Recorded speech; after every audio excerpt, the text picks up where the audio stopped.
And I tried hard to be proud of my service, but all I could feel was shame. And racism could no longer mask the reality of the occupation. These were people, these were human beings. I've since been plagued by guilt anytime I see an elderly man, like the one who couldn't walk, who we rolled onto a stretcher and told the Iraqi police to take him away. I feel guilt anytime I see a mother with her children, like the one who cried hysterically and screamed that we are worse than Saddam as we forced her from her home. I feel guilt anytime I see a young girl, like the one I grabbed by the arm and dragged into the street. We were told we were fighting terrorists. The real terrorist was me, and the real terrorism is this occupation.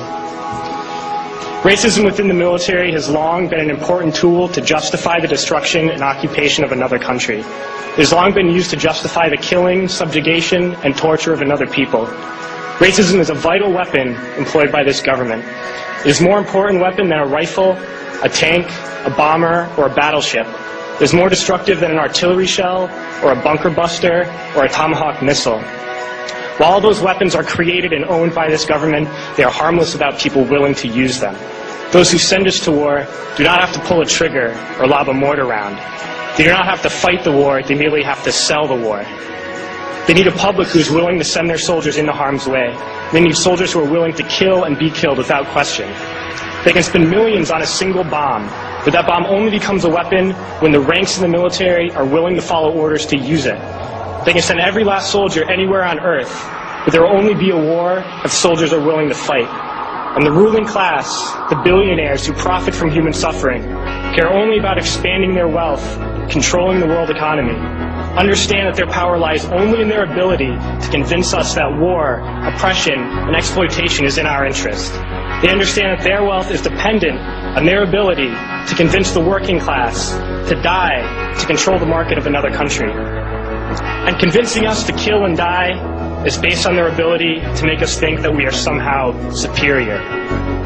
Soldiers, sailors, Marines, airmen have nothing to gain from this occupation. The vast majority of people living in the U.S. have nothing to gain from this occupation. In fact, not only do we have nothing to gain, but we suffer more because of it. We lose limbs, endure trauma, and give our lives.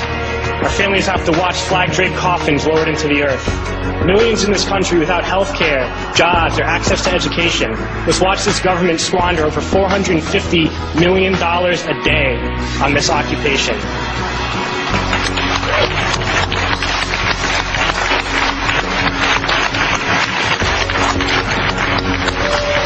Poor and working people in this country are sent to kill poor and working people in another country to make the rich richer.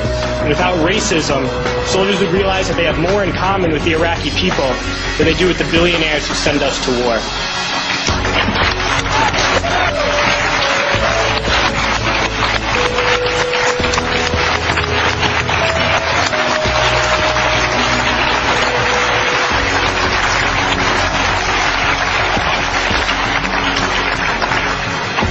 I threw families onto the street in Iraq, only to come home and find families thrown onto the street in this country, in this tragic and unnecessary foreclosure crisis.